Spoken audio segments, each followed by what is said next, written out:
Baik, saya Nita Anggreni sebagai pemateri 1, yang dimana saya akan menjelaskan pengertian dari hukum waris, yang dimana hukum waris ini adalah aturan yang mengatur penyerahan harta dan hak kewajiban seseorang yang telah meninggal dunia yang akan diberikan kepada ahli warisnya, yang dimana hukum ini berlandaskan sebagai individu serta kekeluargaan.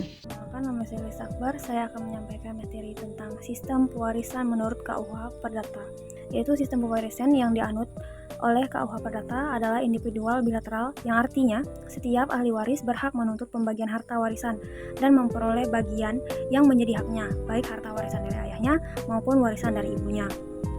Yang dimana adanya hak bagi ahli waris untuk menuntut bagian warisan itu menunjukkan bahwa sifat kewarisan yang diatur dalam KUH Perdata adalah individual mutlak.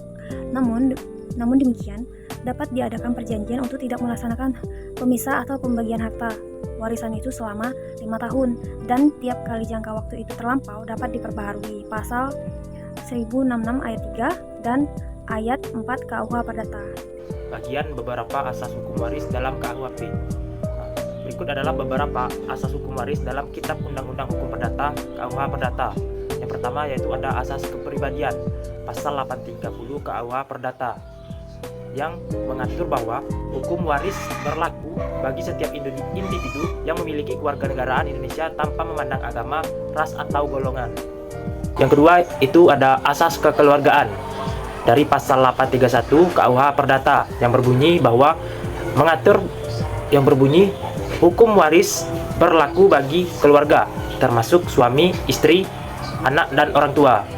Yang ketiga yaitu ada asas kepastian yang dari pasal 832 KUH Perdata yang mengatur bahwa hukum waris harus jelas dan pasti sehingga individu-individu dapat memahami hak dan kewajiban mereka.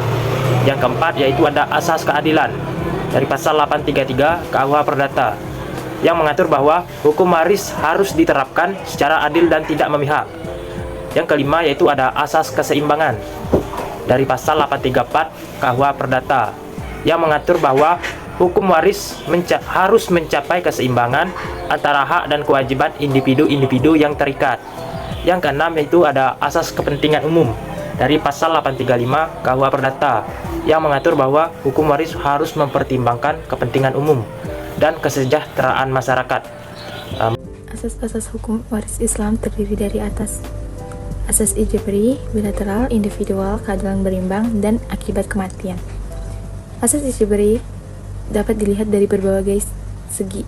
Pertama, dari segi pengalian harta yang pasti terjadi setelah orang meninggal dunia. Hal ini dapat dilihat dari Al-Quran, surat Al-Nisa ayat 7, yang menjelaskan bahwa bagi laki-laki dan perempuan ada bagian warisan dari harta peninggalan ibu, ayah, dan keluarga dekatnya. Oleh karena itu, pewaris tidak perlu menjanjikan sesuatu yang akan diberikan kepada ahli warisnya sebelum ia meninggal. Demikian juga halnya dengan ahli waris, tidak perlu meminta-minta hak kepada calon pewarisnya. Yang kedua, dari segi jumlah harta yang sudah ditentukan bagi masing-masing ahli waris. Hal ini tercermin dalam kata mafrudhan, yang makna asalnya adalah ditentukan. Apa yang sudah ditentukan oleh Allah wajib dilaksanakan oleh hambanya. Yang ketiga itu dari segi kepastian penerima harta peninggalan, yakni mereka yang mempunyai hubungan kekerabatan dan ikatan perkawinan dengan pewaris seperti yang dirinci oleh Allah dalam Al-Quran surat An-Nisa ayat 11, 12, 176, dan 33. Selanjutnya itu ada asas bilateral. Asas ini berarti seseorang menerima hak atau bagian warisan dari kedua belah pihak, dari kerabat keturunan laki-laki dan kerabat keturunan perempuan. Asas kebilateralan ini mempunyai dua dimensi, saling mewarisi dalam Al-Quran surat Al-Nisa ayat 7, 11, 12, dan 176, yaitu satu antara anak dengan orang tuanya dan antara orang yang bersaudara bila pewaris tidak mempunyai anak dan orang tua. Selanjutnya ada asas individual. Asas ini berarti bahwa harta warisan dapat dibagi-bagi kepada ahli waris untuk dimiliki secara perorangan. Untuk itu, dalam pelaksanaannya seluruh harta warisan dinyatakan dalam nilai tertentu yang kemudian dibagikan kepada setiap ahli waris yang berhak menerimanya menurut kadar bagian masing-masing. Asas keindividual hukum kewarisan Islam diperoleh dari analisis garis hukum Al-Quran mengenai pembagian harta warisan. Sebagai contoh, garis hukum surat Al-Nisa ayat 7 dijelaskan bahwa anak laki-laki menerima warisan dari orang tua atau keluarga dekatnya. Demikian juga halnya dengan perempuan, berhak menerima harta warisan orang tuanya dan ataupun kerabatnya baik sedikit maupun banyak. Terus ada asas keadilan berimbang. Asas ini berarti keseimbangan antara hak yang diperoleh dengan keperluan dan kegunaan dalam melaksanakan kewajiban. Perkataan adil banyak disebut dalam Al-Quran yang kedudukannya sangat penting dalam sistem hukum Islam, termasuk hukum kewarisan. Di dalam sistem ajaran Islam, keadilan itu adalah titik tolak, proses, dan tujuan segala tindakan manusia.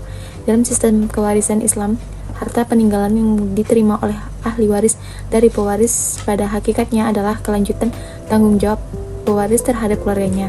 Selain itu, Al-Quran Surat Al-Baqarah ayat 233, Al-Tahrim ayat 7 menjelaskan bahwa seorang laki-laki menjadi penanggung jawab. Terus selanjutnya, terakhir itu ada asas akibat kematian. Asas ini berarti kewarisan adalah kalau ada yang meninggal dunia. Kewarisan adalah sebagai akibat dari meninggalnya seseorang. Oleh karena itu, pengalihan harta seseorang kepada orang lain yang disebut kewarisan terjadi setelah orang yang mempunyai harta itu meninggal dunia. Harta seseorang tidak dapat beralih kepada orang lain dan disebut harta warisan selama orang yang mempunyai harta itu masih hidup.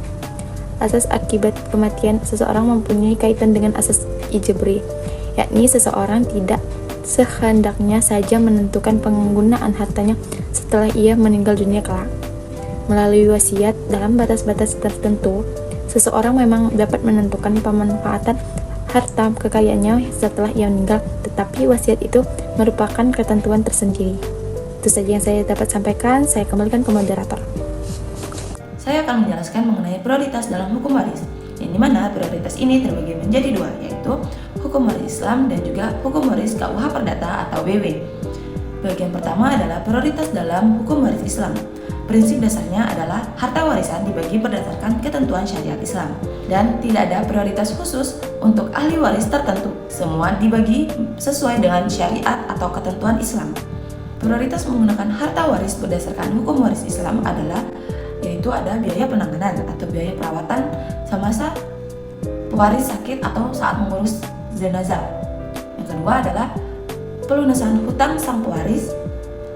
Selanjutnya ada zakat, tetapi zakat ini terdapat perbedaan mengenai rentan waktu dan cara pengeluarannya menurut pendapat beberapa ulama. Dan yang terakhir yaitu wasiat. Wasiat pewaris wajib ditunaikan oleh sang ahli waris. Dalam hukum waris Islam, ahli waris yang diprioritaskan atau zawil furud terbagi menjadi dua, yaitu ashabul furud sababiyah dan ashabul furud nasabiyah. Ashabul furud sababiyah adalah sesuai ikatan perkawinan seperti suami dan istri. Yang kedua yaitu ashabul furud nasabiyah, yaitu ahli waris berdasarkan nasab seperti kakek, nenek, ayah, ibu, dan anak. Prioritas selanjutnya yaitu prioritas dalam hukum waris KUH Perdata atau BW. Prinsip dasarnya adalah harta warisan dibagi berdasarkan golongan ahli waris yang diprioritaskan.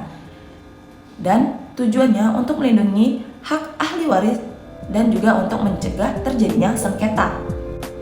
Golongan ahli waris yang diprioritaskan dalam hukum waris KUH Perdata atau BW terbagi menjadi 4. Yaitu golongan pertama adalah suami atau istri, yang kedua ada orang tua dan juga saudara kandung sang pewaris, yang ketiga ada keluarga dalam satu garis lurus ke atas atau setelah orang tua, yang keempat adalah paman, bibi, dan keturunannya hingga derajat ke-6.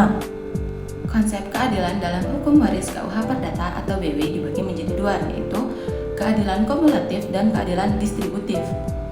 Keadilan kumulatif adalah perlakuan sama rata tanpa pandang jasa atau jenis kelamin. Sedangkan keadilan distributif adalah perlakuan khusus berdasarkan jasa atau kepentingan seperti orang tua atau golongan orang legitimaris yang berjasa pada sang pewaris. Perbedaan singkat antara hukum waris Islam dan juga hukum waris KUH Perdata atau BW yaitu jika hukum waris Islam berdasarkan syariat Islam dengan bagian pasti untuk ahli waris tertentu. Sedangkan hukum waris KUH Perdata atau BW berdasarkan golongan ahli waris dengan prinsip keadilan kumulatif dan distributif. Itu saja yang dapat saya sampaikan. Saya kembalikan ke moderator. Baiklah teman-teman, saya akan melanjutkan presentasi dari teman saya yang dimana tadi Emria sudah menjelaskan tentang ahli hukum waris yang diprioritaskan dalam secara Islam.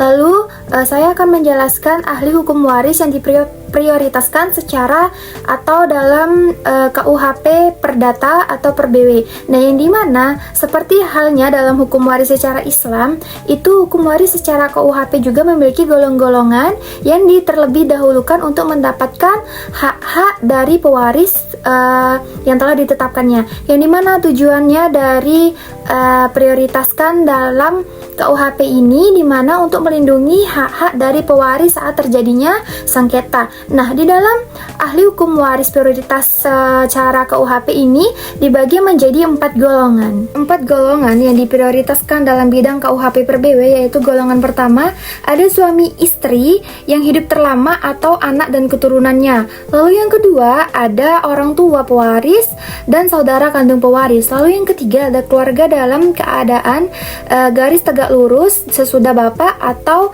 ibu pewaris. Lalu yang keempat ada paman dan bibi dari pihak bapak pewaris dan ibu pewaris.